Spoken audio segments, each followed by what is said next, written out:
and I'm going to be speaking to you today about this subject, abortion, a biblical worldview. Prior to the 1960s, abortion was illegal in all 50 states. The only exception was when pregnancy endangered the life of the mother. In 1971, the state of New York enacted legislation that permitted abortion for any reason during the first 24 weeks of pregnancy. In 1973, the U.S. Supreme Court decision, Roe v. Wade, struck down all existing state laws prohibiting abortion. That decision stated that a woman has control over her body and the life of the unborn child. You might remember the slogan, "My body, my choice." The woman could then choose not to bear the child, and she had the right to obtain an abortion on demand at any time between conception and delivery. The feminist movement celebrated this landmark decision and proclaimed that women everywhere had finally achieved reproductive freedom. This reproductive freedom sometimes is described as women's health care or reproductive health care. On the other hand, followers of Jesus Christ believe that God is the creator of all life, and the right to give life or end life is in his hands alone. We believe that every person is created in the image of God and is a person with inherent dignity and worth. A key element of this issue is the question of when life begins. Does it begin at conception or at some other point during the pregnancy?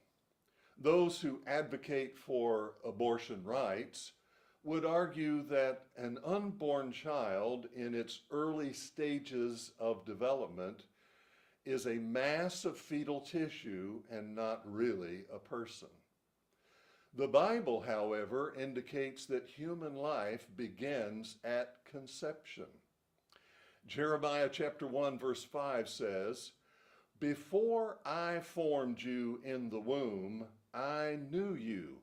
And before you were born, I consecrated you. I appointed you a prophet to the nations." This verse indicates personhood, value, dignity, and purpose while still in the womb. Consider Psalm 139, verses 13 to 16. "For you formed my inward parts. You knitted me together in my mother's womb. I praise you, for I am fearfully and wonderfully made. Wonderful are your works. My soul knows it very well.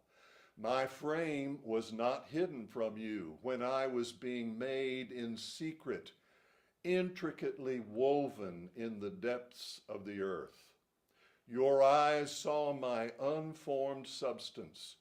In your book were written, every one of them, the days that were formed for me, when as yet there was none of them." Genesis chapter 1, verse 26 says, "Then God said, let us make man in our image, after our likeness, and let them have dominion over the fish of the sea, and over the birds of the heavens, and over the land's livestock, and over all the earth, and over every creeping thing that creeps on the earth." This verse indicates that every unborn child is created in the image of God. Every child is specially created with value, dignity, and worth. Judges 13:7 says, "But he said to me, behold, you shall conceive and bear a son. So then, drink no wine or strong drink, and eat nothing unclean, for the child shall be a Nazirite to God from the womb to the day of his death. This verse indicates that the unborn child has dignity, designed purpose, and infinite worth from the moment of conception. Consider Psalm 127, verse 3. Behold, children are a heritage from the Lord, the fruit of the womb a reward.